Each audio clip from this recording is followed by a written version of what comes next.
આદિવાસી, જય આદિવાસી, જય સંવિધાન, જય સંવિધાન।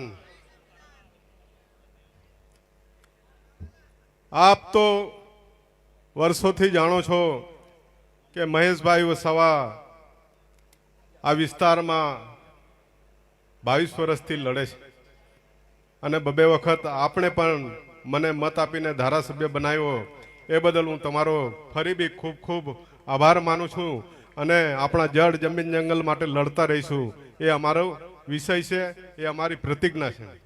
ખાસ કરીને આજે સ્ટેજ પર બધાના નામ તો નથી લેતા પણ આપણા પ્રદેશના અધ્યક્ષ અમિતભાઈ ચાવડા અને આપણા વિધાનસભાના વિરોધ પક્ષના નેતા તુષારભાઈ ચૌધરી, સાથે ધારાસભ્ય શ્રી આનંદભાઈ, સાથે ધારાસભ્ય શ્રી જિગ્નેશભાઈ અને એમપી થી આવેલા અમારા ધારાસભ્ય શ્રી અને કોંગ્રેસના યુવા ભારતના અધ્યક્ષ વિક્રાંત ભુરિયાભાઈ, સાથે આ દક્ષિણ ઝોનના પ્રભારી એવા શ્રીનિવાસજી, સાથે હમણાં જ ભાષણ કરીને જેઓએ જબરજસ્ત તાકાતથી બોલ્યા એવા કરશનદાસ બાપુ, સાથે નર્મદા જિલ્લાના પ્રમુખ રણજીતભાઈ, સાથે ભરૂચ જિલ્લાના કોંગ્રેસના પ્રમુખ શ્રી, સાથે સ્ટેજ પર બેઠેલા સૌ મંચસ્થ આગેવાનો। કોંગ્રેસનું વચન છે કે જળ જમીન જંગલ ના હક અધિકાર આપવાના છે। કોંગ્રેસે 2006 ની અંદર કાયદો કાઢ્યો અને જંગલની જમીનો બધાને મળી ગઈ છે, પણ ભાજપ સરકારે શું કર્યું કે એને પૂરેપૂરી સનદ આપી નથી। જે લોકો 5 એકર ખેડે છે, જે લોકો 8 એકર ખેડે છે એને ખાલી 2 ગુંઠા 3 ગુંઠા આરેની અંદર જમીનો આપી છે। પણ કોંગ્રેસ સરકાર આવશે, જેટલા પેન્ડિંગ દાવા છે અને જેને પૂરેપૂરી જમીન નથી મળી એ પૂરેપૂરી જમીનો માપીને એના નામે કરી આપવામાં આવશે અને કટિયાની અંદર રેવન્યુ નામો પણ દાખલ કરવામાં આવશે। આ વિસ્તારની અંદર તમે જાણો છો કે વર્ષો પહેલા અમે ઇકો સેન્સિટિવ ઝોન માટે જે કેવડિયાથી લઈને દેવ મોગરા સુધી જાયની પણ વ્યવસ્થા કરવાની છે। માં નર્મદા આ બાજુ છે, માં તાપી આ બાજુ છે, છતાં બી આજે એના બાળકો તરીકે આપણે તરસે મરીએ છીએ। એ પાણી પણ આપણે લાવવાની વ્યવસ્થા એક એક ખેતરની અંદર પાણી લાવીશું। આપણે જલ સે નલ આ વિસ્તારોની અંદર આપ્યા ભાજપ સરકારે, પણ સાહેબ એકલા નળ સિવાય કંઈ પાણી નથી, ખાલી ચકલીઓના પૈસા ઉપાડી લીધા લોકોએ। ભ્રષ્ટાચાર કરી છે।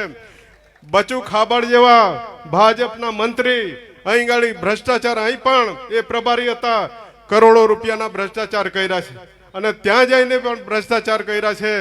અને તમે જોઈ લો એવા તો બધા અનેક ભ્રષ્ટાચારી લોકો અહીં ગાડી પેદા થયા છે। પણ આ વિસ્તારની અંદર બીજું કે એક આમ આદમી પાર્ટી આ વિસ્તારમાં જે ઠગવાનું કામ કર્યું વર્ષો પહેલા તો અમને ઠગ્યા ચંદેરિયામાં આવીને વ્હાઈટ હાઉસ પર એમ કીધું કે અમે સંવિધાન આપી દઈશું, અમે તમને વીજળી મફત આપીશું, તમને અમે ઘર આપીશું, તમને અમે શિક્ષિત બેરોજગારને 3000 રૂપિયા આપીશું, નોકરી આપીશું, મહિનાનો 1100 રૂપિયા આપીશું। ક્યાં આપી દીધા? મળી ગયા છે તમને? નથી મળ્યા ને?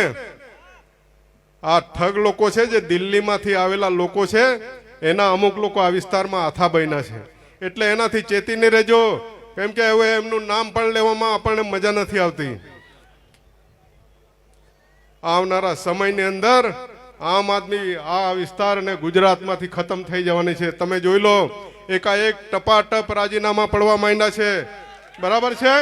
આવનારા સમયમાં હજુ મારા યુવાનો બધા બહુ જોડાયા છે, તમે જોઈ લેજો। ઝઘડિયા, વાલિયા, ભરૂચ હોય, ભરૂચ જિલ્લો હોય કે નર્મદા જિલ્લો હોય, આ બધા આજે જોડાવા માટે આવ્યા છે। એમને હું આ કોંગ્રેસની અંદરથી અમિત ચાવડાજી એમના હાથથી જોડાય એવી હું એમને પણ વેલકમ કરું છું। સાથે સાથે જળ જમીન જંગલ માટે લડતા રહીશું અને અમે તમારી સાથે છે અને આ વિસ્તારની અંદર જે કંઈ પ્રશ્નો પેદા થશે એના માટે અમે લડતા રહીશું।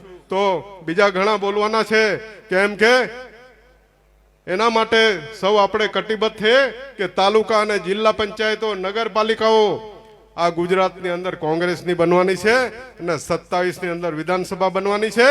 અને હવે પછી આ ડેડિયાપાડાની અંદર જે ખોટી રીતે જે હમણાં એ કરે છે એ વિધાનસભા પણ આવવાની અંદર પતી જવાની છે, તમે યાદ રાખજો. એના માટે હું કોંગ્રેસમાં આવ્યો છું. તમારી જિલ્લા પંચાયત પણ નહીં આવવા દે, ભલે આજે તમે જિલ્લા પંચાયતમાં છો. અમારે વ્યક્તિગત કોઈ વિરોધ નથી, પણ રાજકીય રીતે જે આ સમાજને નુકસાન કર્યું છે, જે આ પાર્ટીને નુકસાન કર્યું છે, તમે કોંગ્રેસને નુકસાન કરો છો વર્ષોથી. ગાંધીનગરની અંદર નગરપાલિકાની અંદર તમે ભાજપને મદદ કરી, ત્યાં લડીને અને ત્યાં ગાડી ભાજપની સરકારો લાવ્યા.